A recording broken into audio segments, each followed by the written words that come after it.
terhormat Kepala SD Al-Azhar 1 Bandar Lampung, yang saya hormati Wakil Bidang Kurikulum Ibu Hajah Rahmawati Handayani MPDI, yang saya hormati Bapak Ibu Guru SD Al-Azhar 1 Bandar Lampung, dan yang saya banggakan para audiens yang berbahagia pada hari ini. Alhamdulillahirabbil alamin. Assalatu wassalamu ala asrafil anbiya'i wal mursalin wa ala alihi wa sahbihi ajmain. Amma ba'du. Pertama, marilah kita panjatkan puji syukur kehadirat Allah Subhanahu wa taala atas segala nikmat, rahmat, berkah dan hidayahnya, sehingga kita semua dapat hadir pada hari ini, Rabu 21 Agustus 2024, dalam acara diseminasi budaya positif oleh calon guru penggerak angkatan 11 oleh Bapak Ahmad Zailani Eskom SPD. Tentunya kita semua berharap kegiatan hari ini mendapatkan kelancaran dan keberkahan dari Allah Subhanahu wa taala tanpa halangan dan rintangan. Amin. Kedua, salawat serta salam tak lupa terlimpah kepada junjungan Nabi besar kita Muhammad Sallallahu Alaihi Wasallam yang telah memberikan kita dari zaman kegelapan hingga zaman terang benderang seperti yang kita rasakan pada hari ini, dan tentunya kita harapkan syafaatnya di yaumil kiamah kelak. Amin amin ya rabbal alamin. Bapak Ibu yang saya banggakan, mohon izin untuk memperkenalkan diri. Nama saya Amelia Anggraini. Saya pembawa acara pada hari ini, akan memandu jalannya acara. Namun sebelum itu izinkan saya untuk membacakan susunan kegiatan acara pada hari ini. Yang pertama pembukaan, yang kedua menyanyikan lagu Indonesia Raya, yang ketiga sambutan, yang keempat acara inti, dan yang terakhir penutup. Bapak Ibu yang saya banggakan, memasuki acara pertama agar kegiatan kita mendapatkan kemudahan dan keberkahan oleh Allah Subhanahu wa taala, marilah kita bersama-sama membuka acara ini dengan membaca lafaz basmalah. Bismillahirrahmanirrahim. Bapak Ibu yang saya banggakan, acara selanjutnya yaitu menyanyikan lagu Indonesia Raya. Untuk Bapak Ibu yang saya banggakan, dimohon berdiri.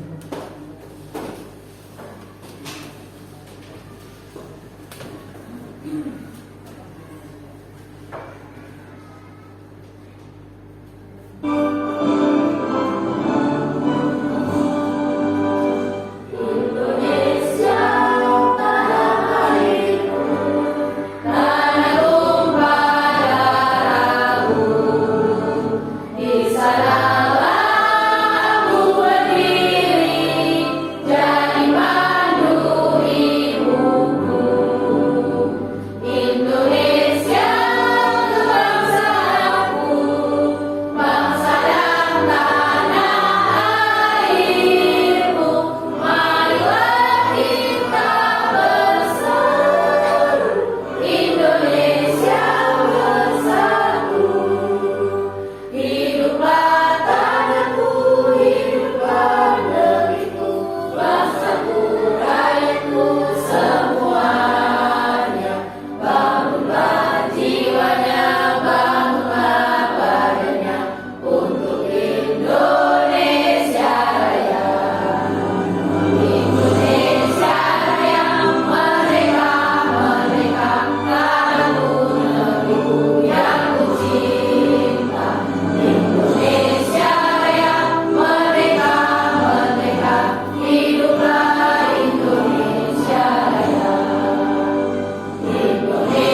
Bapak Ibu yang saya banggakan, acara selanjutnya yaitu acara sambutan yang akan disampaikan oleh perwakilan Kepala SD Al-Azhar 1 Bandar Lampung, yaitu Ibu Hajah Rahmawati Handayani MPD.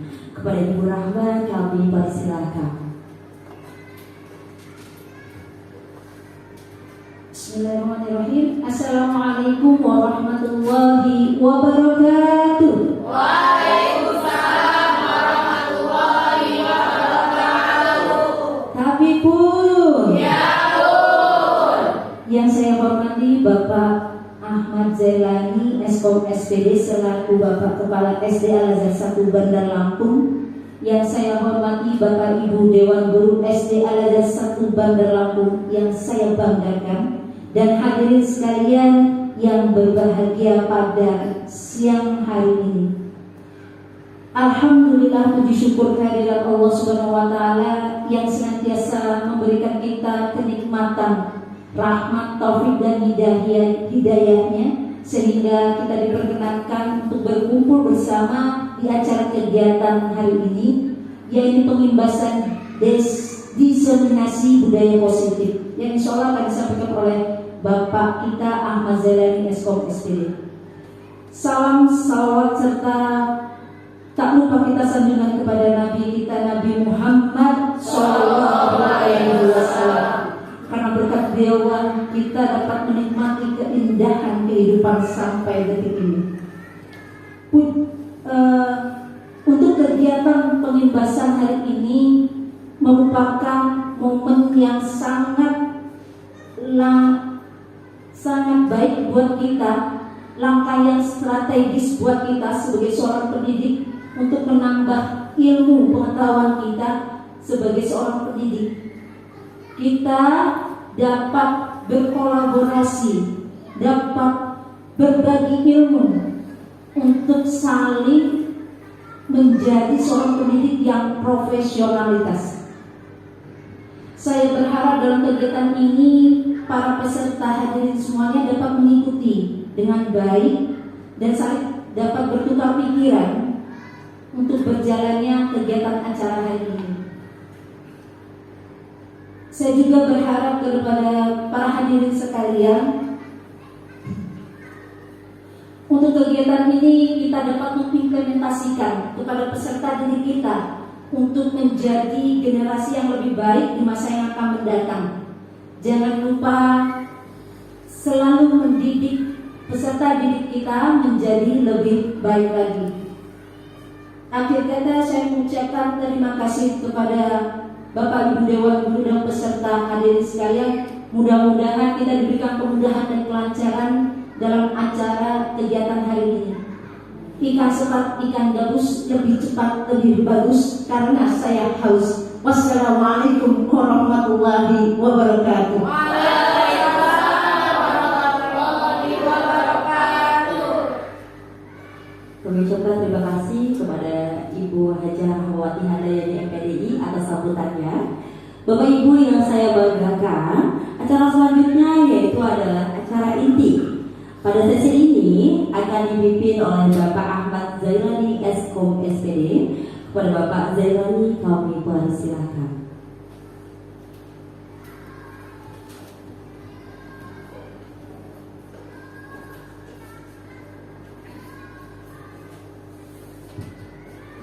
Assalamualaikum warahmatullahi wabarakatuh. Waalaikumsalam warahmatullahi wabarakatuh. Yang saya hormati Ibu Wakil Bidang Kurikulum Ibu Hajah Rahmawati Handayani, dan kepada Bapak Ibu Guru SD Al-Azhar 1 Bandar Lampung yang saya banggakan. Puji syukur mari kita panjatkan kepada Allah Subhanahu wa taala. Pada kesempatan yang berbahagia ini kita masih diberikan kesehatan, nikmat iman, nikmat Islam, sehingga dapat bersama-sama bersilaturahmi, bermuajahah di tempat ini untuk bersama-sama melaksanakan kegiatan diseminasi budaya positif atas nama saya sendiri Ahmad Zailani, calon guru penggerak angkatan 11. Salawat serta salam marilah kita sanjung agungkan kepada suri tauladan kita Nabi Muhammad sallallahu alaihi wasallam yang kita nantikan syafaatnya di yaumil qiyamah. Amin ya rabbal alamin.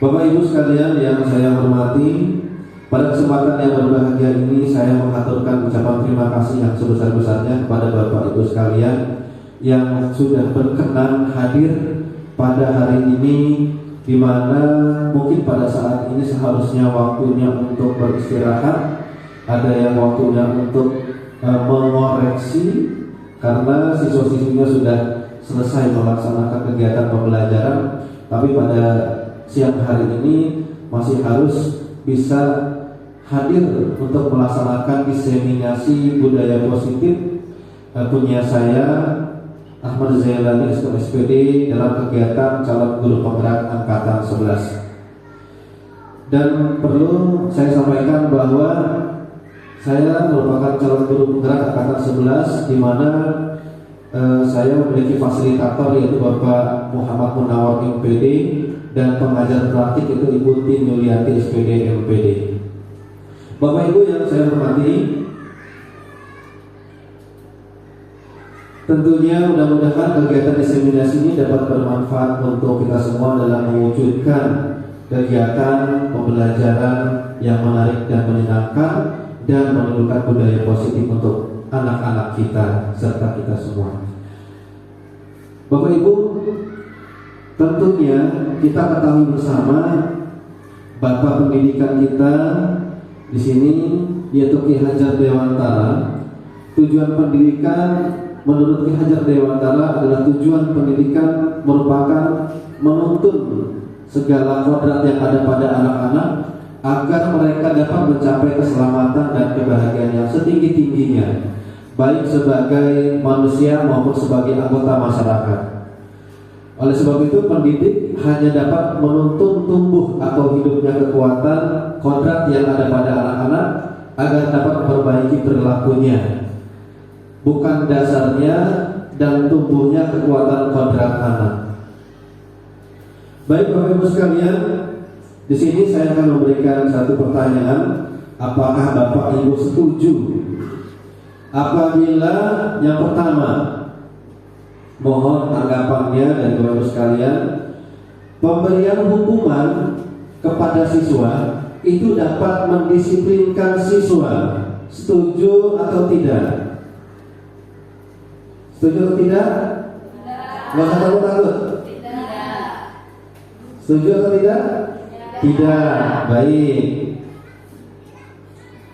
Kemudian yang kedua, pemberian hadiah itu dapat meningkatkan prestasi siswa. Setuju atau tidak? Setuju. Kemudian yang ketiga, apakah Bapak Ibu setuju guru harus mampu memberikan solusi untuk setiap siswa yang bermasalah? Setuju. Ada yang tidak setuju? Setuju semua. Baik. Yang keempat, apakah Bapak Ibu setuju guru berperan sebagai teman bagi siswa? Setuju. Ada yang tidak setuju? Setuju semua. Baik. Bapak Ibu sekalian, yang pertama, pemberian hukuman dapat mendisiplinkan siswa. Apakah yakin dengan Bapak Ibu memberikan hukuman kepada siswa, siswa itu akan menjadi disiplin? Pernah tidak Bapak Ibu melaksanakan hukuman, kemudian besok ternyata siswanya melanggar lagi peraturan yang Bapak Ibu sampaikan? Pernah? Ya. Artinya belum tentu pemberian hukuman yang kita laksanakan itu dapat mendisiplinkan siswa. Dan kemudian pemberian hadiah itu meningkatkan prestasi siswa. Nah, terkadang masih ada yang kita sudah memberikan hadiah, ternyata masih juga belum meningkat prestasinya. Tentunya dalam kegiatan hadiah ini tentu saja kita ya senang aja, setuju-setuju saja. Kemudian guru harus mampu memberikan solusi untuk setiap siswa yang bermasalah. Ya, kita seorang guru harus mampu memberikan solusi untuk setiap siswa yang bermasalah. Dan yang terakhir, guru berperan sebagai teman bagi siswa. Baik Bapak Ibu sekalian, di sini kita akan mengenalkan tentang mindset positif, berpikiran positif. Apa itu budaya positif? Budaya positif adalah perwujudan dari nilai-nilai atau keyakinan universal yang diterapkan di sekolah. Bapak Ibu mengetahui apa sih nilai-nilai positif yang Bapak Ibu ketahui? Apa saja? Nilai-nilai yang positif yang bisa Bapak Ibu ketahui? Jujur, disiplin, ada lagi yang lain? Tanggung jawab. Iya. Nah, di sini akan kita wujudkan budaya positif tersebut. Ada beberapa konsep-konsep inti untuk menciptakan budaya positif itu sendiri. Nah, ini kan budaya positif yang kita coba ciptakan, kita wujudkan. Bagaimana kita bisa berpikiran positif. Ini adalah konsep-konsep inti untuk menciptakan budaya positif.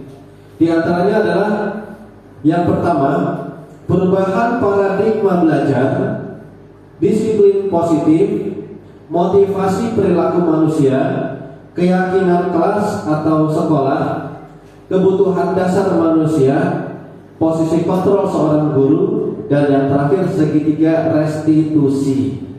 Menurut Bapak Ibu, dari konsep-konsep inti untuk menciptakan budaya positif ini, yang merasa asing sendiri yang mana? Segitiga restitusi.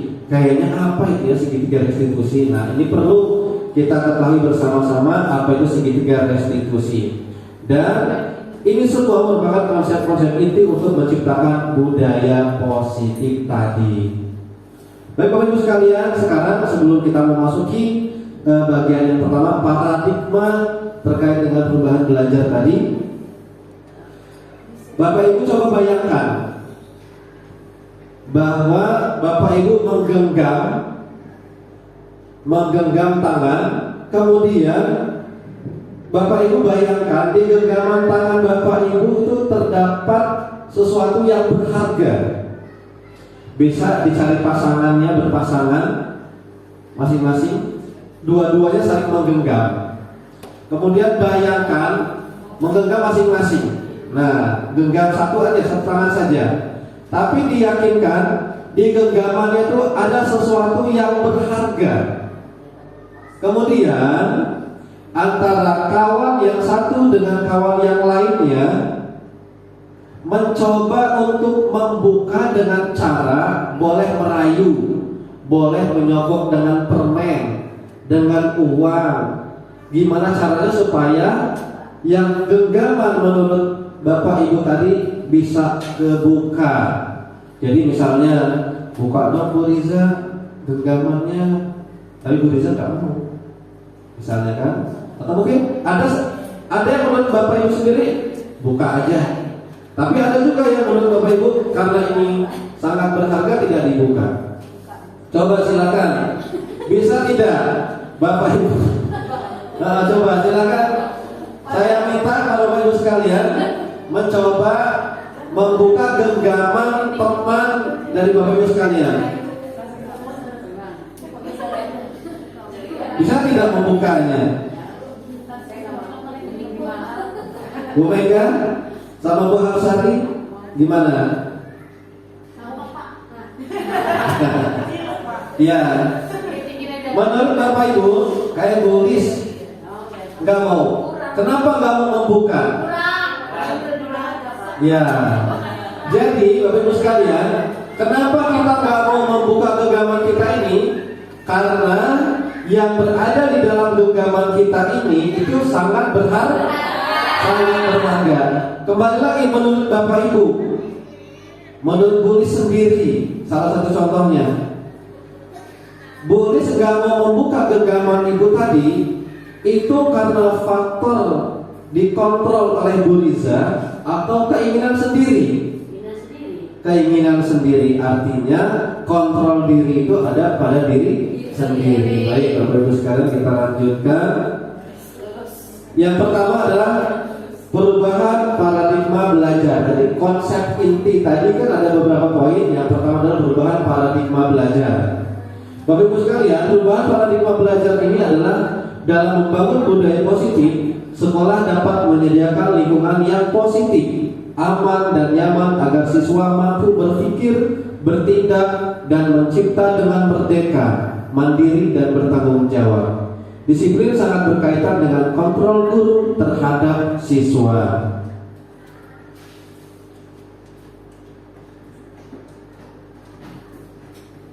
Kemudian dalam pergeseran paradigma teori kontrol menurut Dr. William Glasser di sini, ilusi guru mengontrol murid. Kira-kira menurut Bapak Ibu, guru itu bisa mengontrol murid nggak?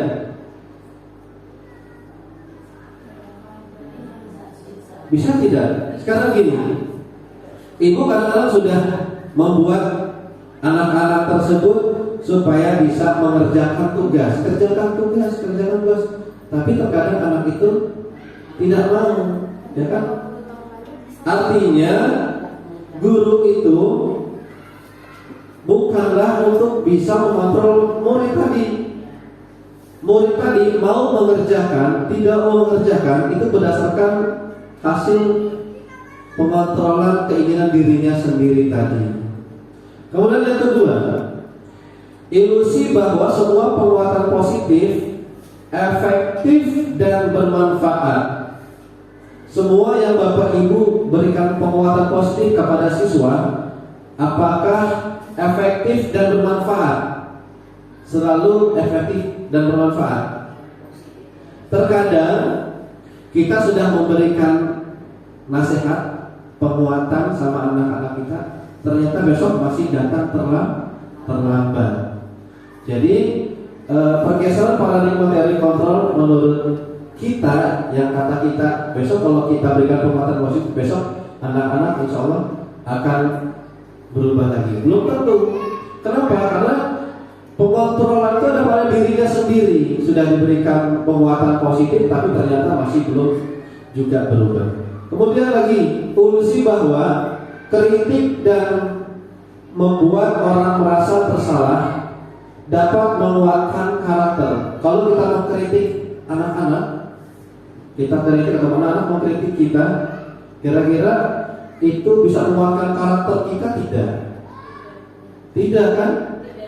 Terkadang kita sudah membuatkan gambar kepada anak-anak kita, pada murid kita, sudah kita bantu, tapi ternyata masih saja dikritik. Kok gambarnya kayak gini sih Bu? Nah, ada rasa ketidakpuasannya.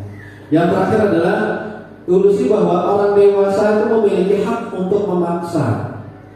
Nah, kita selalu berpikir bahwa kita orang dewasa akan mampu memaksa anak-anak kita, anak murid kita. Belum tentu bisa, karena pengontrolan diri itu ada pada dirinya sendiri. Kemudian Bapak Ibu sekalian, bagaimana seseorang bisa berubah dari paradigma stimulus respon kepada pendekatan teori kontrol. Nah, stimulus respon di sini ini datangnya adalah dari luar. Kemudian kalau teori kontrol datangnya dari dalam. Pada stimulus respon, realitas kebutuhan kita sama. Benar nggak kebutuhan kita sama itu? Sekarang teori kontrolnya adalah kebutuhan kita itu pasti berbeda. Saya kebutuhannya dengan Ibu Amel tentunya nggak bisa sama, berbeda. Gitu. Jadi untuk stimulus responnya bahwa realitas kenyataan kebutuhan kita sama itu belum tentu sesuai dengan teori kontrol, yaitu kebutuhan kita pasti berbeda. Kemudian pada stimulus respon semua orang melihat hal yang sama. Kemudian pada teori kontrol setiap orang memiliki gambaran yang berbeda. Belum tentu kita bisa menyamakan, kita melihat pandangan orang itu sudut pandang yang sama. Tentunya memiliki gambaran yang berbeda-beda. Kemudian kita mencoba mengubah orang agar berpandangan sama dengan kita. Nah, itu respon dari kita memaksa orang lain supaya kita menyamakan pandangan dengan kita, menilai hal sama. Kita misalnya punya sesuatu hal, kita mencoba mengubah kawan kita itu supaya memiliki sudut pandang yang sama dengan kita. Nah, tidak bisa demikian. Maka di sini yang harus kita lakukan adalah teori kontrolnya. Kita berusaha memahami pandangan orang lain. Kita harus memahami pandangan orang lain. Kita harus menghargai itu. Kemudian stimulus respon yang lain adalah perilaku buruk dilihat sebagai suatu kesalahan. Nah, belum tentu perilaku buruk yang dilakukan itu merupakan suatu kesalahan. Pasti ada alasannya. Semua perilaku itu pasti memiliki tujuan dan alasannya. Kemudian orang lain bisa mengontrol saya, sedangkan sebenarnya adalah realitanya untuk teori kontrol sini kita sendiri loh yang mengontrol diri kita, bukan orang lain. Kemudian yang selanjutnya adalah saya bisa mengontrol orang lain. Enggak bisa. Seperti Ibu Mega mengontrol saya, enggak bisa. Jadi saya bisa mengontrol orang lain, itu salah. Yang sebenarnya adalah kita tidak bisa mengontrol orang lain. Kemudian pemaksaan ada pada saat bujukan gagal. Setelah kita bujuk tadi pada saat Bapak Ibu membujuk, buka dong genggamannya, tapi ternyata gagal. Akhirnya dipaksa, disogok-sogok tangannya supaya membuka. Nah, itu merupakan sesuatu hal yang salah. Yang benar adalah berkolaborasi menciptakan pilihan-pilihan baru, yaitu mau dibuka atau tidak. Kalau misalnya nggak mau dibuka, jangan dipaksa. Kemudian model berpikir menang kalah. Tidak boleh kita berpikir menang kalah. Kita berpikirnya adalah menang-menang. Jadi bahwa dalam setiap hal tentunya harus selalu bisa menimbulkan hal yang positif. Kemudian disiplin positif. Disiplin positif di sini merupakan salah satu cara penerapan disiplin yang bertujuan untuk menumbuhkan kesadaran serta memberdayakan anak untuk melakukan sesuatu tanpa sogokan, ancaman maupun hukuman. Ini adalah disiplin positif. Dalam hal disiplin positif di sini tentunya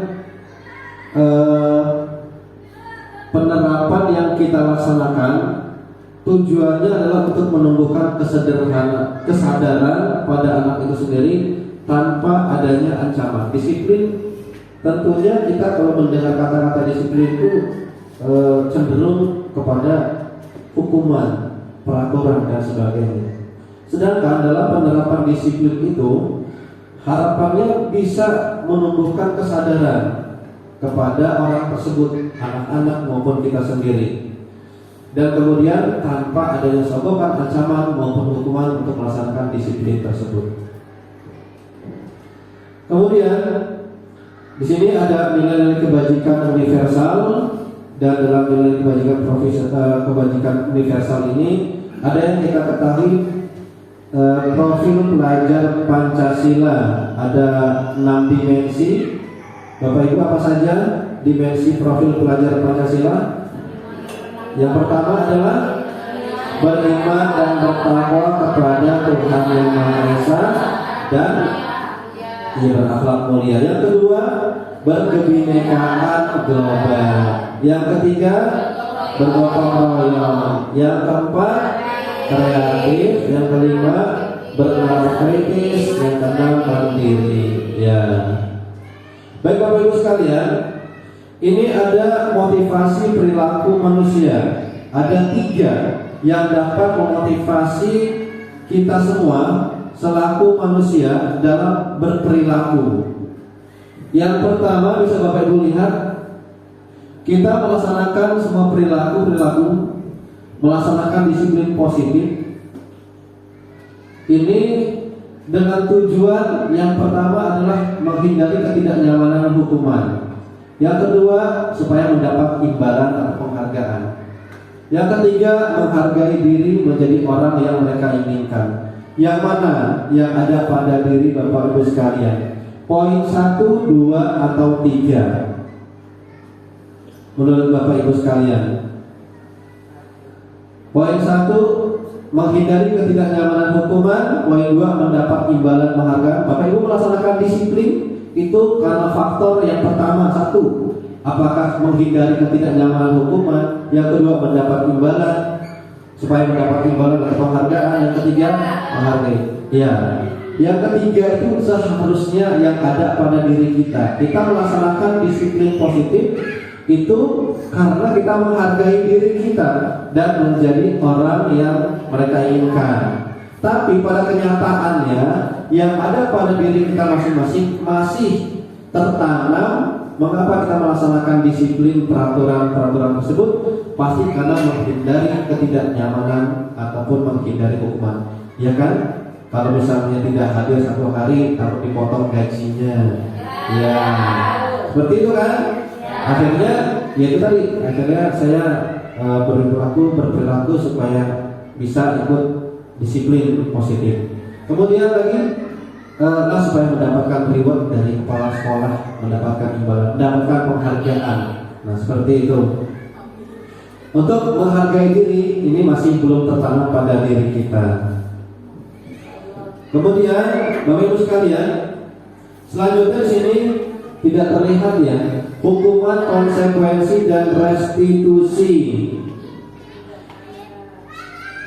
Bapak Ibu sekalian, untuk identitas gagal dan identitas sukses, di sini ada sesuatu yang menyakitkan harus terjadi hukumannya, kemudian konsekuensinya sesuatu harus terjadi, restitusinya adalah restitusi merupakan pilihan. Untuk hukuman itu sifatnya bersifat sesuatu yang menyakitkan, sedangkan kalau konsekuensi sesuatu harus terjadi, restitusi adalah merupakan pilihan. Bapak Ibu harus membedakan mana yang hukuman, mana yang konsekuensi, mana yang restitusi. Kalau hukuman itu sifatnya sesuatu yang menyakitkan dan harus terjadi. Konsekuensi itu sesuatu harus terjadi, sedangkan restitusi tadi merupakan pilihan. Kemudian hukuman itu selalu tidak nyaman untuk murid. Kemudian sedangkan konsekuensi ini tidak nyaman untuk murid dan anak untuk jangka waktu pendek. Kalau hukuman tidak nyaman untuk murid, anak untuk jangka panjang. Kalau restitusi di sini menguatkan untuk murid atau anak dalam jangka waktu panjang. Jadi kalau kita melakukan hukuman, berdampaknya adalah tidak nyaman untuk murid dalam jangka waktu panjang. Tapi kalau kita memberikan konsekuensi, itu kita akan memberikan ketidaknyamanan jangka waktu pendek. Restitusi itu menguatkan. Jadi kalau misalnya ada anak melakukan suatu kesalahan, maka mana yang kita lakukan? Kalau kita melakukan hukuman, berarti itu dampaknya. Kemudian lagi, kalau hukuman itu korban untuk mendapatkan keadilan, sedangkan konsekuensi korban bisa diabaikan. Kemudian kalau restitusi itu korban mendapatkan ganti. Kemudian yang selanjutnya adalah murid atau anak akan tersakiti kalau hukuman. Kalau yang konsekuensi, murid atau anak dibuat tidak nyaman. Sedangkan restitusi di sini murid akan mendapatkan penguatan.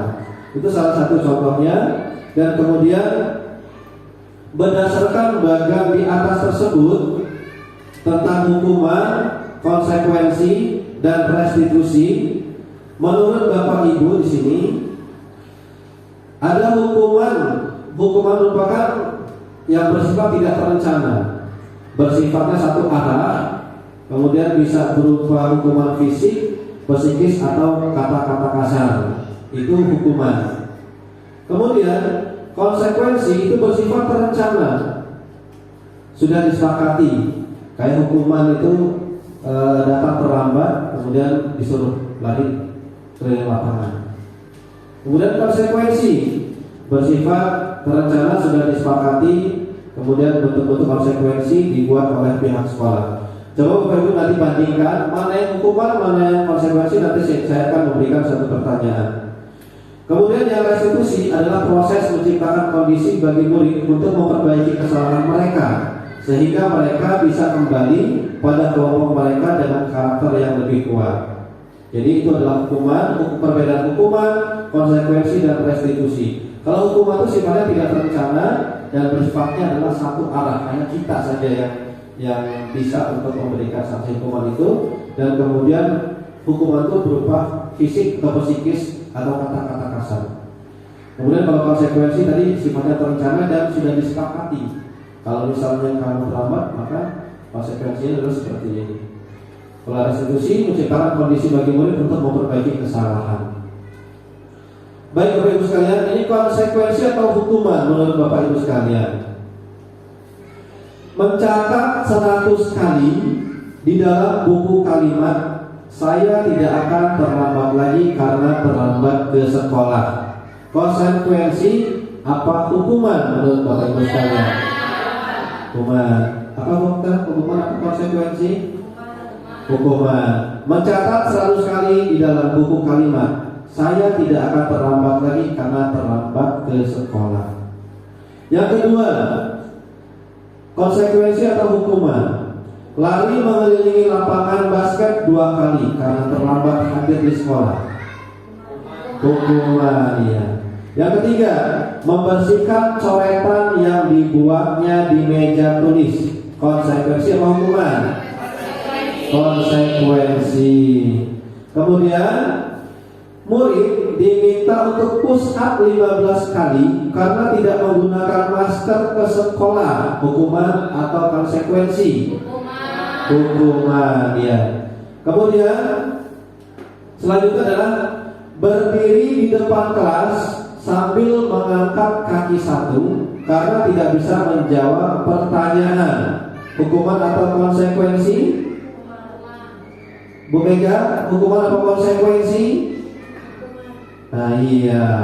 Kemudian yang selanjutnya, hukuman atau konsekuensi? Bu Hamsari, membersihkan WC karena merusak pensil teman. Hukuman. Kemudian yang terakhir, lari keliling lapangan karena terlambat 10 menit saat pelajaran PJOK. Hukuman atau konsekuensi? Lari keliling lapangan karena terlambat 10 menit saat pelajaran PJOK. Konsekuensi karena pelajaran PJOK kan ada kaitan. Iya. Baik Bapak Ibu sekalian, di sini dihukum oleh penghargaan. Yang mana dihukum oleh penghargaan dapat berpengaruh, mengaruh jangka pendek dan jangka panjang. Kemudian penghargaan yang tidak efektif, penghargaan merusak hubungan, penghargaan mengurangi ketepatan, penghargaan mengurangi kualitas, dan penghargaan mematikan kreativitas, penghargaan menghukum, dan kemudian motivasi dari dalam diri intrinsik.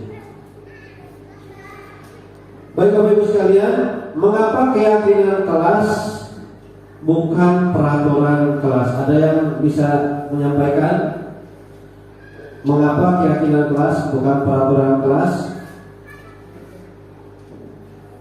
Ada yang bisa menyampaikan? Jika keyakinan itu artinya diyakini, pasti akan dipatuhi. Kalau peraturan masih ada kemungkinan untuk hilang. Iya, baik. Ini ada salah satu contoh. Mengapa kita memiliki peraturan tentang penggunaan helm pada saat mengendarai kendaraan roda 2 atau motor? Kemudian yang kedua, mengapa kita memiliki peraturan tentang penggunaan masker dan mencuci tangan setiap saat? Nah, di sini tentunya memiliki alasan-alasan tersendiri mengapa keyakinan kelas dan bukan peraturan kelas. Dan kemudian di sini ada kalimat mengapa kita memiliki peraturan tentang penggunaan helm pada saat mengendarai kendaraan roda 2 ataupun motor. Tentunya itu ada konsekuensinya. Kalau misalnya kita tidak menggunakan helm, maka di sini kita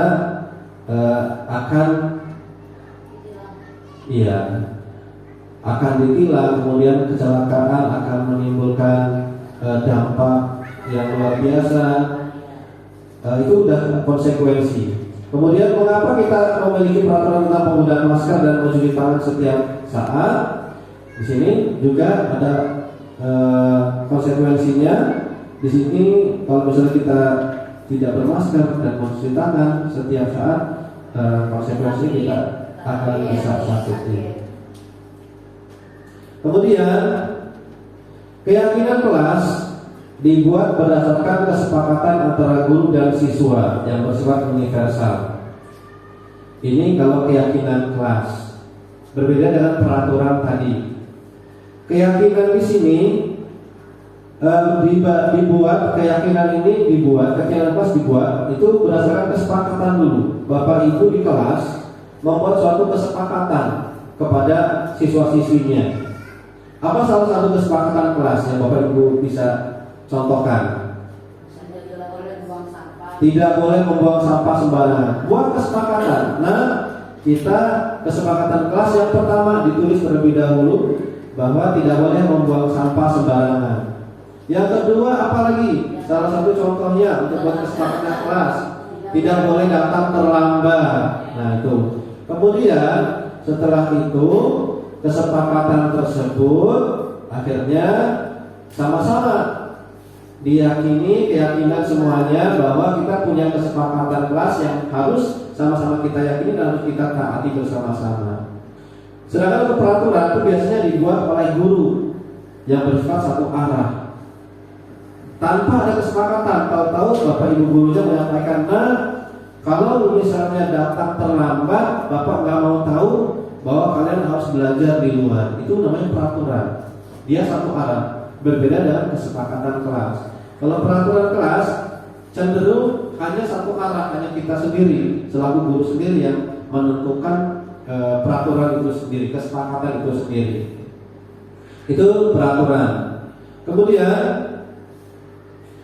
dalam prosedur pembentukan keyakinan kelas di sini diantaranya adalah mempersilahkan siswa atau warga sekolah untuk mencurahkan ide tentang peraturan yang akan disepakati. Jadi dalam membuat kesepakatan kelas dipancing dulu siswa-siswinya untuk bisa mencurahkan ide-idenya. Jangan maunya kita selaku guru, maunya saya, maunya ibu.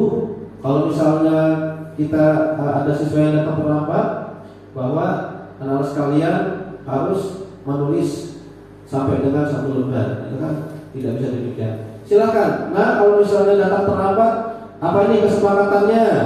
Misalnya memberikan kesepakatannya berbagi makanan sesama kawan lain, berbagi permen atau dan sebagainya. Silakan buat disepakati. Kemudian semua yang disepakati ide-ide anak-anak itu dicatat semua dulu, dimasukkan, ditulis di papan tulis, kemudian disampaikan.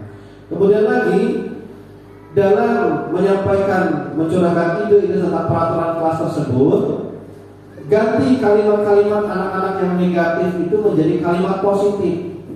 Kalau kalimat negatif itu kan kata-katanya biasanya menggunakan kata-kata jangan, tidak boleh. Nah itu diganti dengan kalimat-kalimat positif. Kemudian meninjau kembali curahan pendapat yang terkumpul dan susun menjadi keyakinan kelas. Nah di sini meninjau kembali pendapat-pendapat dari anak-anak tersebut. Kemudian setelah fix, bagus, pas, baru dijadikan keyakinan kelas. Kemudian meninjau ulang keyakinan kelas yang sudah tersusun 3 sampai dengan 7 keyakinan. Selanjutnya meninjau dan menyetujui dengan menandatanganinya. Kalau sudah disepakati semua keyakinan kelas tadi, kesepakatan kelasnya tadi, di sini kemudian bisa ditandatangani oleh Bapak Ibu guru, kemudian ditandatangani oleh kepala sekolah. Kemudian yang terakhir adalah keyakinan kelas di tempat di dinding kelas. Keyakinan kelas atau kesepakatan kelas yang sudah dibuat jangan ditempel di kaca ataupun di tempat-tempat yang tersembunyi yang tidak terlihat, tapi mohon bisa ditempel di tempat-tempat yang mudah dibaca, di dekat pintu atau tempat-tempat terbuka lainnya di dalam kelas, sehingga anak-anak bisa membaca itu semua. Baik Bapak Ibu sekalian, Ada 5 posisi kontrol guru. Yang pertama adalah penghukum, pembuat merasa bersalah. Yang ketiga teman. Yang keempat pemantau. Yang kelima adalah manajer. Jadi ada 5 posisi kontrol guru. Nah, yang mana ini yang bisa kita tentukan, apakah kita sebagai penghukum, pembuat merasa bersalah, atau kita teman, atau kita pemantau, atau kita manajer. Ini adalah contoh. Udah bisa ya. Contoh video kontrol guru. Bapak Guru hebat. Dalam penerapan disiplin positif restitusi, salah satu program Kita saksikan sebentar ya Bapak Ibu. 5 posisi kontrol. 5 posisi kontrol dalam restitusi adalah proses perjalanan seorang pendidik agar dapat mengenali dirinya. Pada video kali ini, kita akan membahas tentang 5 posisi kontrol yang dikembangkan oleh Diane Gosson dan contoh penerapannya. Ini yang pertama, posisi kontrol guru yang model. 5 posisi kontrol itu adalah 1. Posisi penghukum, 2. Posisi pembuat merasa bersalah, 3. Posisi teman, 4. Posisi pemantau atau monitor, dan 5. Posisi manajer. Untuk lebih memahami kelima posisi tersebut, mari kita saksikan kasus Naren yang terlambat hadir. Mohon Bapak Ibu diperhatikan video yang akan ditayangkan. 5 posisi kontrol dalam menghadapi masalah tersebut. Ini adalah posisi penghukum. Apakah kita seperti ini ketika siswa datang terlambat?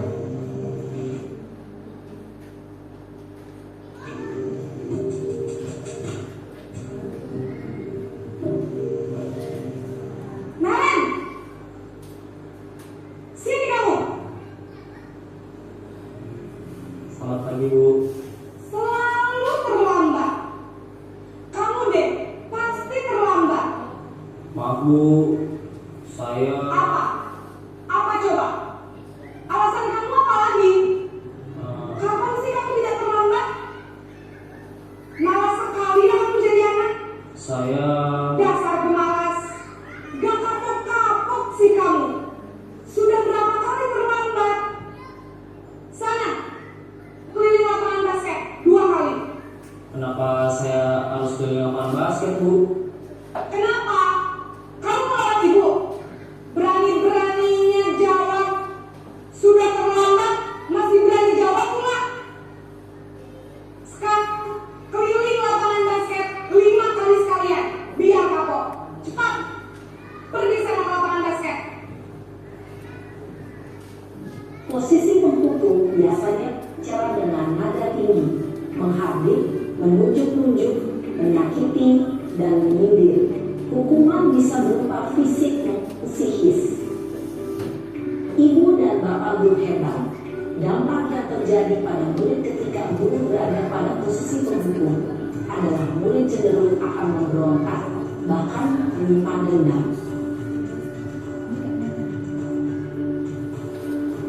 Ini posisi pembuat merasa bersalah.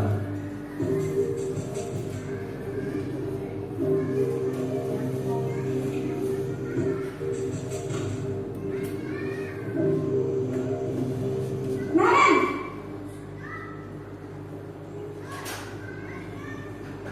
Selamat pagi Bu. Naren. Tuh kenapa terlambat lagi, nak? Ya Tuhan, Naren.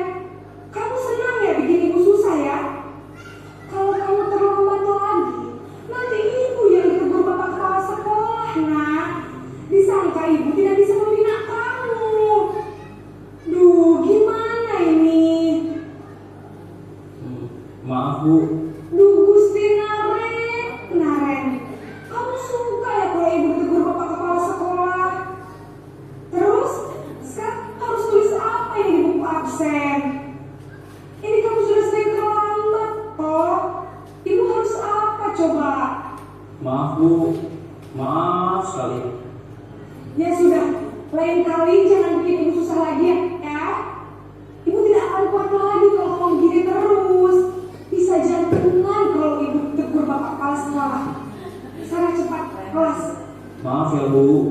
Maaf sekali.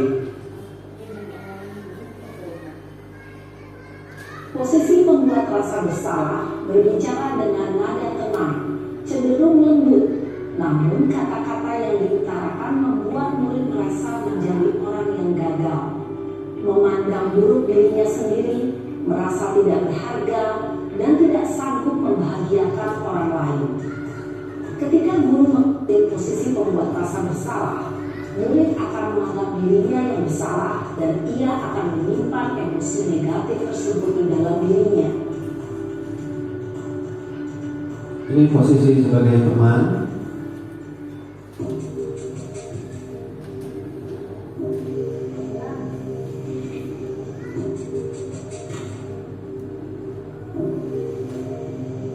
Naren,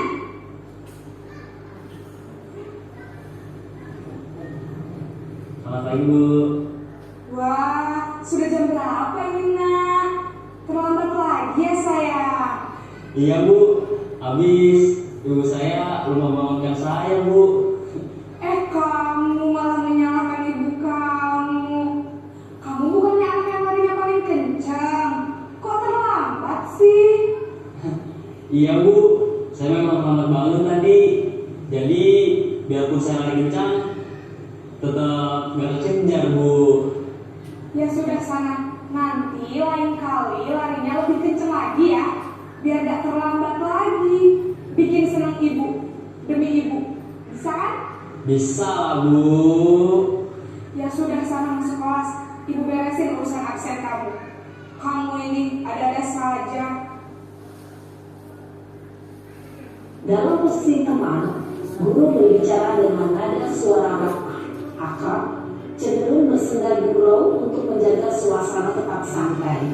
Murid akan merasa senang, aman, dan akrab dengan guru. Identitas yang tercipta adalah identitas sukses atau berhasil. Namun, perlu diingat, karena ini masih dorongan eksternal, maka ada faktor ketergantungan dari murid kepada orang tertentu.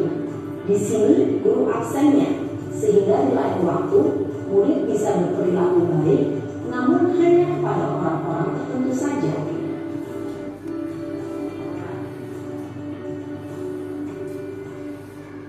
Ini yang posisi pemantau atau monitor. Guru sebagai posisi pemantau atau monitor.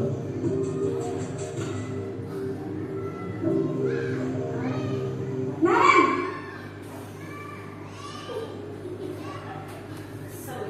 Selamat pagi Bu.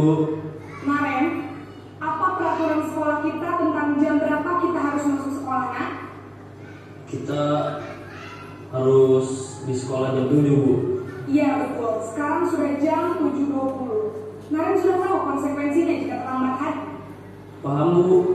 Saya harus tinggal kelas pas jam istirahat selama 20 menit.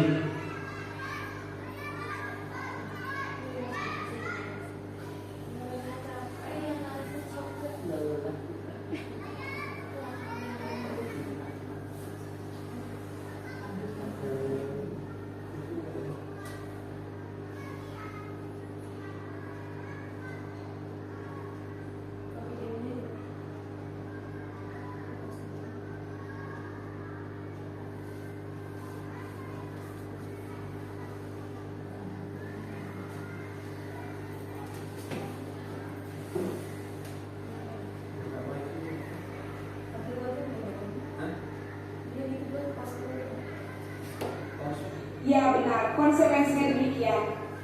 Jadi nanti jam 9.30 pas istirahat, kamu harus tinggal di kelas, kerjakan tugas tambahan untuk ketertinggalan kamu, ya. Baik Bu. Posisi pemantau mengandalkan penghitungan atau data untuk mengontrol murid. Guru Yang terakhir ini posisi manajer.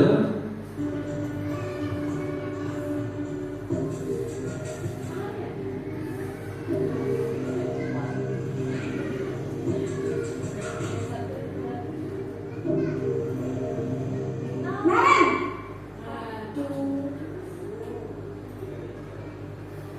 Selamat pagi Bu. selamat pagi Naren. Maaf Bu, saya terlambat. Iya, sekolah masuknya jam 7, sekarang sudah jam 7.20. Jadi sekarang bagaimana ini, Aren? Maaf Bu, saya lupa setel alarm saya semalam. Baiklah, menurut kamu, keyakinan sekolah yang mana yang perlu kamu tingkatkan? Menghargai diri sendiri dan orang lain mungkin ya Bu. Setuju. Jadi, apakah Naren meyakini prinsip saling menghormati tersebut? Iya Bu, saya meyakininya. Apakah Naren bersedia memperbaiki masalah keterlambatan ini? Bersedia Bu. Bagaimana kamu akan memperbaiki masalah keterlambatan ini? Saya akan coba untuk tidak lupa menyetel alarm saya Bu. Baik, kalau Naren lupa menyetel alarm di rumah, ada orang yang kira-kira bisa bantu mengingatkan tidak? Ada Bu, kakak saya, Kak Emma. Ada lagi selain Kak Emma? Selain Kak Emma, ada ibu saya. Baik, jadi yang mengingatkan Naren adalah Kak Emma dan ibu kamu ya. Kira-kira akan mulai setel alarm kapan ya Naren? Setelah pulang sekolah, akan segera saya lakukan. Baik, jadi Naren akan setel alarm untuk bangun besok pagi dan akan diingatkan oleh kakak dan ibunda Naren ya. Ada lagi yang mungkin perlu dilakukan Naren agar tidak terlambat bangun lagi? Tidak ada Bu. Baik Naren, terima kasih untuk kerjasama kamu. Sekarang kamu perlu kembali ke kelas untuk belajar. Baik Bu, terima kasih. Posisi manajer adalah posisi kontrol yang disarankan untuk membimbing murid memiliki sikap disiplin yang positif, yaitu murid yang mandiri, bertanggung jawab, dan dapat memecahkan masalah. Tujuan dari posisi ini adalah agar murid dapat berefleksi atas tindakannya. Guru akan dengan tulus memberikan pertanyaan-pertanyaan bermakna, sehingga membuat murid dapat belajar dari kesalahannya dan mencari sebuah solusi untuk menyelesaikannya. Ibu dan bapak guru hebat setelah mengamati adegan kelima posisi kontrol. Baik Bapak Ibu sekalian, itu adalah salah satu contoh video tentang bagaimana kita berperilaku kepada anak didik kita ketika anak tersebut melakukan suatu kesalahan ataupun sesuatu yang dilanggar tidak sesuai dengan kesepakatan atau keyakinan kelasnya. Bapak Ibu sekalian, di sini ada bagaimana tiga tabel: penghukum, pembuat merasa bersalah, kemudian dan teman.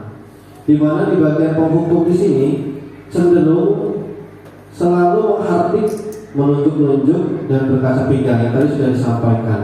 Dan dampaknya pun tadi sudah disampaikan bahwa anak menjadi pendendam. Kalau kita berikan hukuman kepada anak-anak kita, itu anak akan menjadi pendendam dan tidak menyukai guru atau mapel kita. Matematika tidak akan suka dengan mapel matematika, tidak akan suka dengan mapel yang kita ajarkan. Biasanya guru matematika yang ditakutkan, atau guru bahasa Inggris seperti itu ya. Kemudian pembuat merasa bersalah. Di sini selalu menyampaikannya dengan suara lembut, namun menyalahkan, senantiasa menyalahkan, dan kemudian guru menyatakan kesalahan pada siswa, dan kemudian dampaknya membuat siswa merasa bersalah, akhirnya minder. Kita bisa katakan merasa bersalah dan akhirnya tidak percaya diri. Kalau bersifat teman, di sini guru bersikap ramah, cenderung bersegah gurau, dan dampaknya adalah murid ini bergantung pada satu orang dan akhirnya menimbulkan tidak mandiri. Untuk memantau, nada bicaranya dan ekspresinya di sini datar. Kemudian pemantau ini bersifat selalu memantau saat siswa diberikan sanksi. Dampaknya adalah di sini selalu menghitung hukuman yang diberi tanpa melihat nilai kebajikannya dan kemudian tidak sepenuhnya bisa mandiri. Yang terakhir manajer, suara netral, tercipta identitas positif, dan dampaknya adalah murid mandiri, kemudian memecahkan masalah sendiri. Dari penampilan video tadi yang kita saksikan, di mana posisi kita selaku seorang guru, ataukah kita sebagai penghukum selama ini, pembuat merasa bersalah kepada siswa, atau kita sebagai teman, atau mungkin kita sebagai pemantau dan sebagai manajer.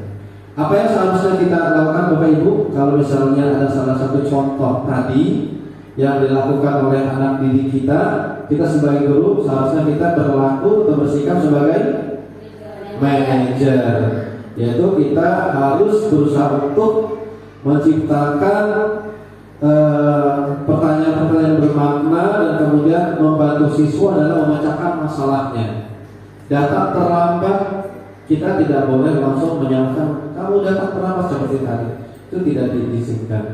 Akan tetapi dibiarkan dulu datang, kemudian ditanyakan dulu kenapa terlambat. Kenapa terlambat? Karena kesiangan. Kenapa kesiangan?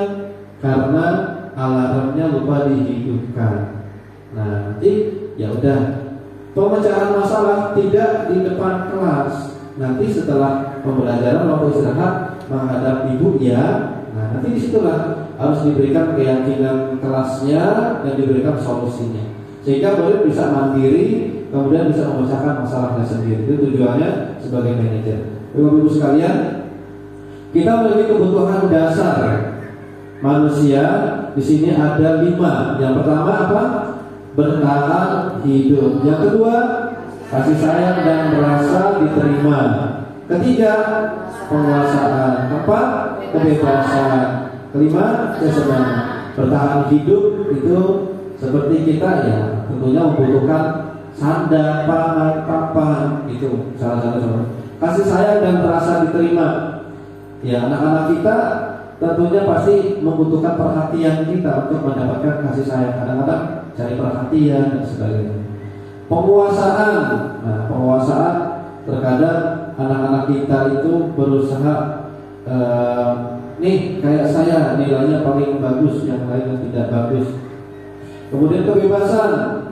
Bosan belajar di kelas terus, pengen belajarnya di luar kelas. Kita butuh kebebasan. Salah satu contohnya yang ada pada anak-anak kita. Kemudian kesenangan. Nah, ketika diberikan sesuatu sesuai dengan keinginan anak kita menjadi senang.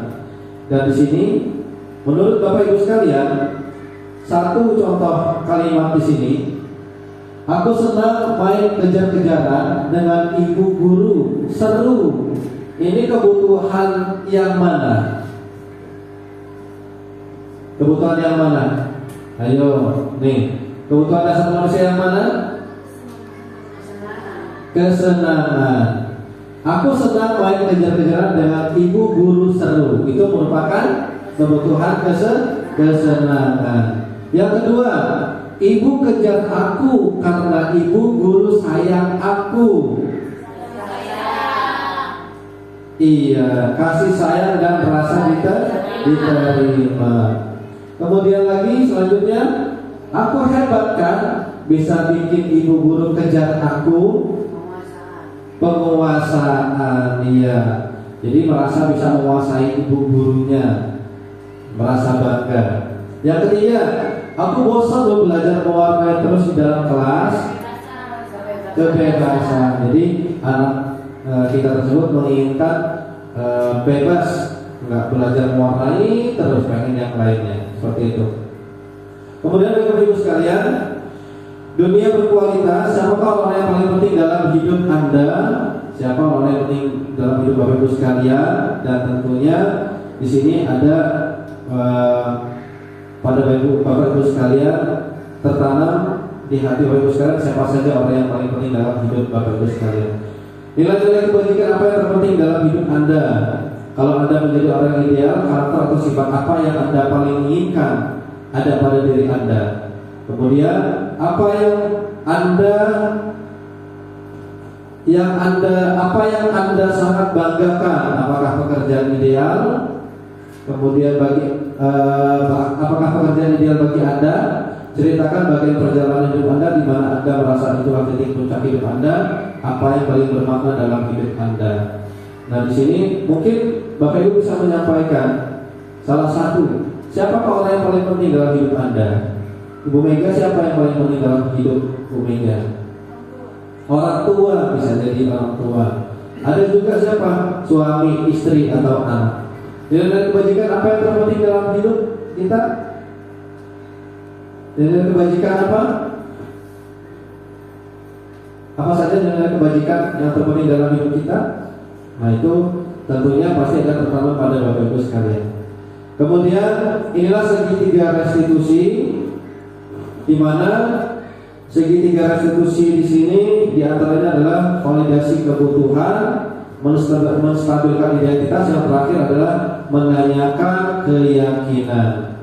Dan di sini tentunya dalam segitiga restitusi saya akan memberikan contoh video segitiga restitusi yang harus dilaksanakan. Salah satu contohnya.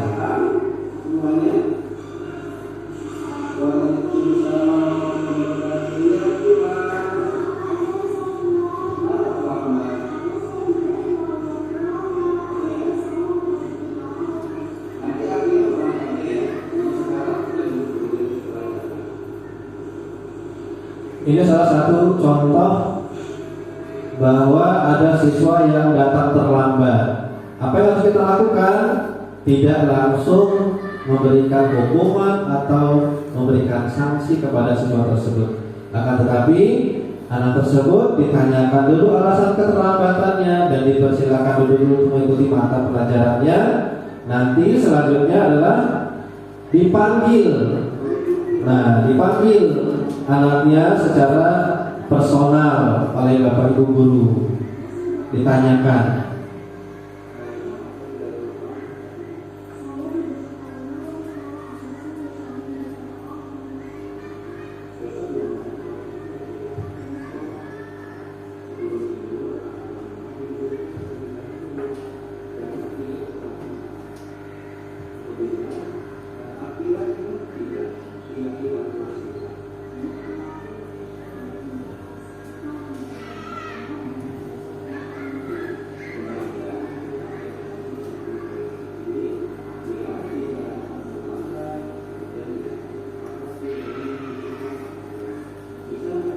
Ini adalah tahapan-tahapannya, bahwa ketika mengetahui ada siswa kita yang terlambat, maka dipanggil secara personal dan kemudian ditanyakan mengapa terlambat. Setelah ditanyakan terlambat, diberikan solusi. Solusinya apa? Misalnya terlambat. Kenapa terlambat?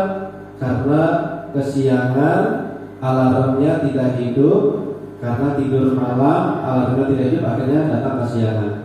Kemudian ditanyakan lagi, apa solusi supaya tidak terlambat lagi?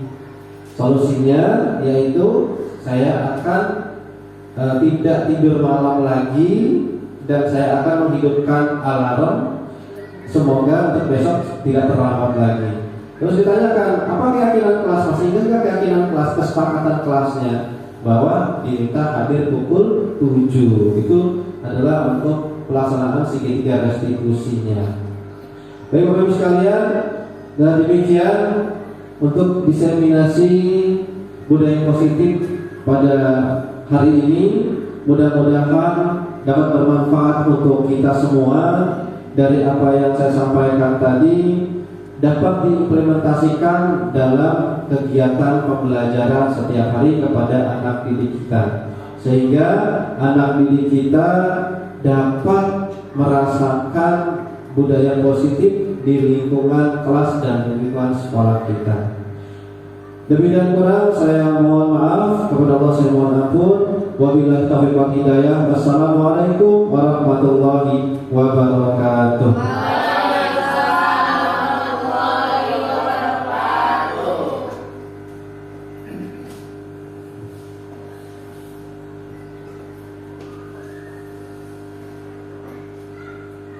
Kami ucapkan terima kasih kepada Bapak Ahmad Zaini Eskom SPD atas penyampaian materinya.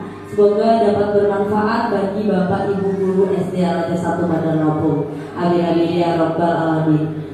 Bapak Ibu yang berbahagia, rangkaian demi rangkaian kegiatan telah kita lalui bersama dan sampailah kita pada acara yang terakhir, yaitu penutup. Oleh karena itu, marilah kita tutup kegiatan ini dengan membaca lafaz hamdalah. Alhamdulillahirabbil alamin.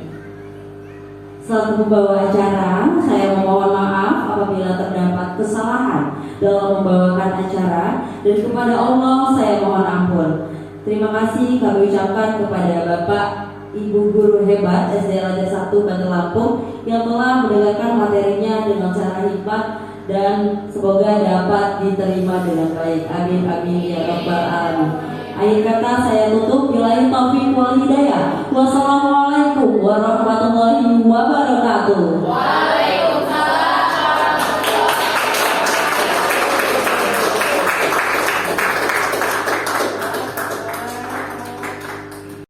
Assalamualaikum warahmatullahi wabarakatuh.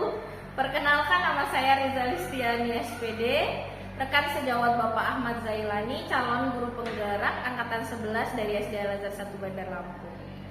Diseminasi budaya positif yang disampaikan oleh Bapak Ahmad Zailani yang telah dilaksanakan beberapa waktu yang lalu memberikan dampak positif yang signifikan bagi kami, sehingga rekan sejawat dapat mengimplementasikan di lingkungan sekolah tentang pentingnya penerapan budaya positif. Materi yang disampaikan sangat relevan dan aplikatif, sehingga kami dapat langsung mengimplementasikannya dalam keseharian di sekolah. Salah satu hal yang sangat diapresiasi adalah pendekatan yang digunakan dalam penyampaian materi oleh beliau, seperti diskusi interaktif dan studi kasus yang diangkat, membuat kami lebih mudah memahami konsep-konsep yang beliau bahas. Kami juga merasa didorong untuk berbagi pengalaman pribadi terkait upaya membangun budaya positif di sekolah, yang pada akhirnya memperkaya proses pembelajaran bersama di sekolah. Selain itu, kegiatan ini juga memberikan ruang bagi kami untuk saling memberi umpan balik dan mendiskusikan tantangan yang dihadapi dalam penerapan budaya positif. Kami merasa didukung oleh komunitas yang kuat, di mana setiap anggota berperan aktif dalam menciptakan lingkungan yang kondusif bagi pembelajaran. Secara keseluruhan, kegiatan ini tidak hanya memperkaya pengetahuan kami, tetapi juga memperkuat komitmen kami untuk terus mengembangkan dan menjaga budaya positif di sekolah. Kami berharap kegiatan serupa dapat terus dilaksanakan secara berkala, sehingga setiap individu dalam lingkungan sekolah kami dapat tumbuh dan berkembang bersama dalam suasana yang positif dan mendukung. Terima kasih Bapak Ahmad Zailani atas ilmu yang telah diberikan. Wassalamualaikum warahmatullahi wabarakatuh. Assalamualaikum warahmatullahi wabarakatuh.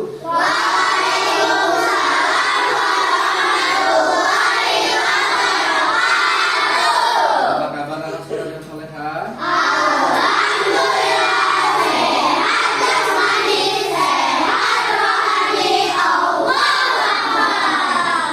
Baik, rekan sekalian semuanya, pada kesempatan hari ini Pak Zaid ingin bersama kalian semua untuk membuat keyakinan kelas. Keyakinan kelas, sebelum kita buat keyakinan kelas, kita akan membuat suatu kesepakatan kelas. Apa saja sih kesepakatan kelas? Supaya kelas ini bisa tertib dan disiplin. Maka di sini perlu kita buat kesepakatan kelas.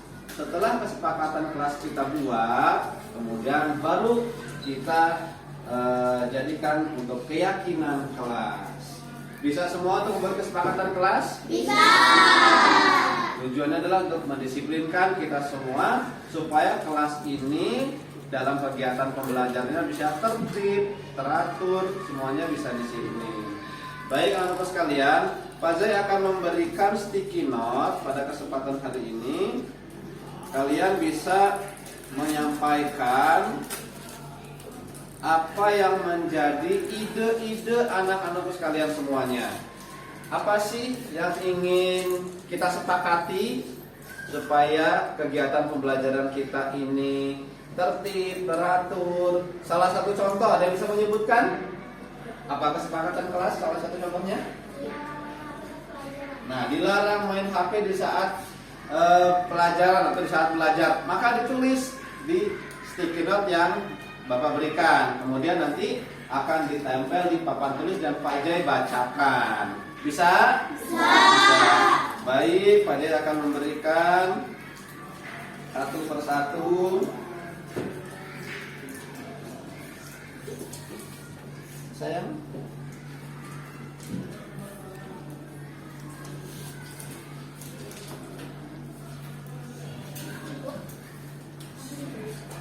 Langsung ditulis ya.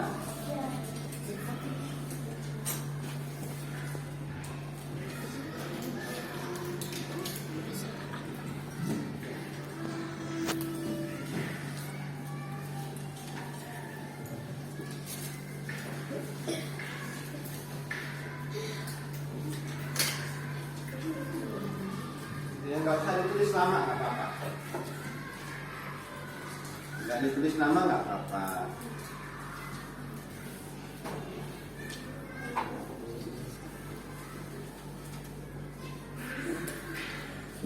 Siapa yang belum dapat? Yang sudah selesai menulis, nggak usah panjang-panjang, nggak apa-apa. Siapa yang belum sudah ya? Yang sudah selesai langsung boleh ditempel di depan sini.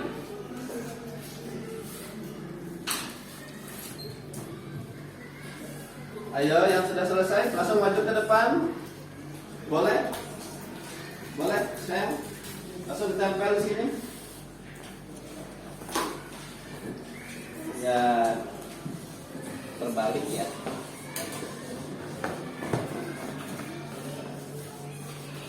Terbalik. Boleh lagi, tempel lagi. Ini. Ayo, tempel lagi sebelahnya. Terus bawahnya sayang. Di bawahnya boleh, di bawahnya. Baliknya tempel. Ya, nggak apa-apa. Nggak apa-apa, nanti Pak Jai bacakan terbalik. Nanti Pak Jai bacakan terbalik. Masih ada? Ayo.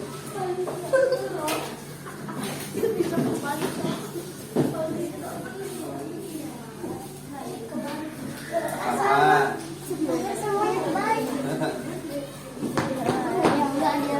Baik, kembali ke tempat duduk yang sudah.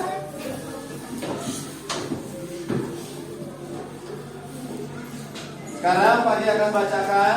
Ada yang belum? Ayo yang belum.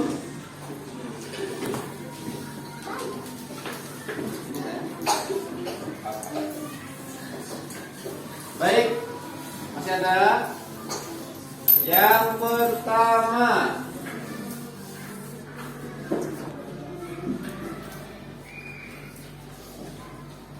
pertama, untuk membuat keyakinan kelas kita sepakati dulu. Di antaranya adalah yang pertama, tidak boleh membuli teman. Kita tulis ya.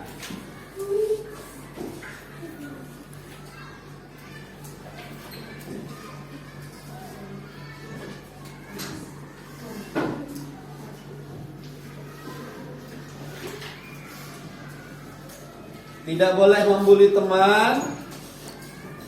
Kesepakatannya adalah harus saling menghargai dan menghormati. Iya. Jadi tidak boleh menggunakan kata tidak boleh membuli teman, tapi yang pas adalah saling menghormati dan menghargai. Bisa?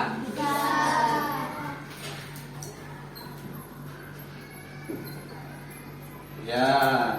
Kemudian yang kedua adalah tidak boleh makan saat jam pelajaran. Jadi yang kedua, tidak boleh makan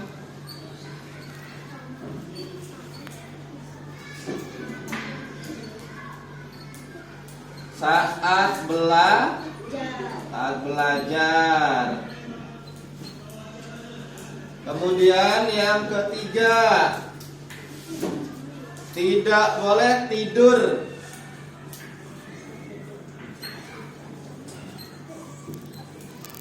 Tidur saat belajar.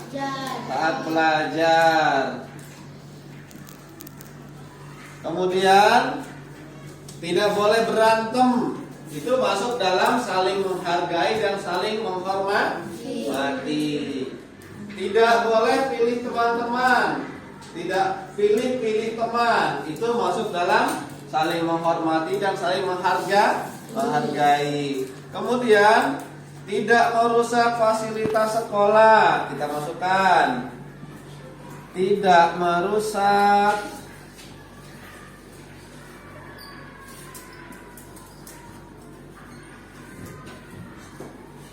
fasilitas sekolah. Apa bahasa yang baiknya? Tidak merusak fasilitas sekolah, menjaga fasilitas sekolah.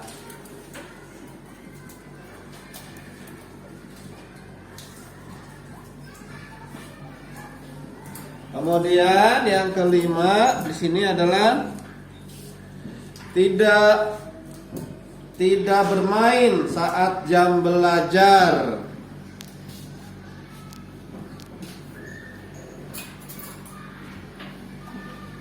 Tidak bermain saat jam belajar. Artinya pada saat sedang belajar tidak boleh bermain. Kemudian tidak boleh melawan guru, sama dengan saling menghormati dan saling menghargai. Kemudian tidak boleh buang sampah sembarangan, yaitu harus menjaga kebersihan. Menjaga kebersihan. Apa ini? Bersihan apa? Kelas. Kemudian yang terakhir, di sini menjaga kebersihan semua rata-rata. Dan yang terakhir di sini adalah hadir tepat waktu. Hadir tepat waktu. Iya, ini semua adalah kesepakatan kelas kita. Dan kesepakatan kelas ini harus disepakati semua siswa-siswi kelas 4A. Dan kemudian harus ditaati, harus dilaksanakan. Bisa semua untuk melaksanakan kesepakatan kelasnya? Bisa. Dan ini untuk dijadikan keyakinan kelas kita semua. Baik anak-anak sekalian, sebagai bentuk untuk kesepakatan kelas ini, kita buat menjadi keyakinan kelas. Maka kita tepuk tangan untuk semua menyetujui kesepakatan kelas kita ini. Bisa? Bisa. Baik, silakan tepuk tangan. Jangan ada yang tepuk tangan dari semuanya. Berarti kesepakatan kelas kita ini, keyakinan kelas ini wajib dilaksanakan oleh seluruh siswa-siswi kelas 4A. Baik anak-anak sekalian, demikian dalam pembuatan keyakinan kelas kita pada hari ini. Mudah-mudahan dapat dilaksanakan kesepakatan kelas yang sudah dibuat. Tujuannya adalah untuk menertibkan kegiatan pembelajaran di kelas kita, di kelas 4A. Saya akhiri, wassalamualaikum warahmatullahi wabarakatuh. Waalaikumsalam.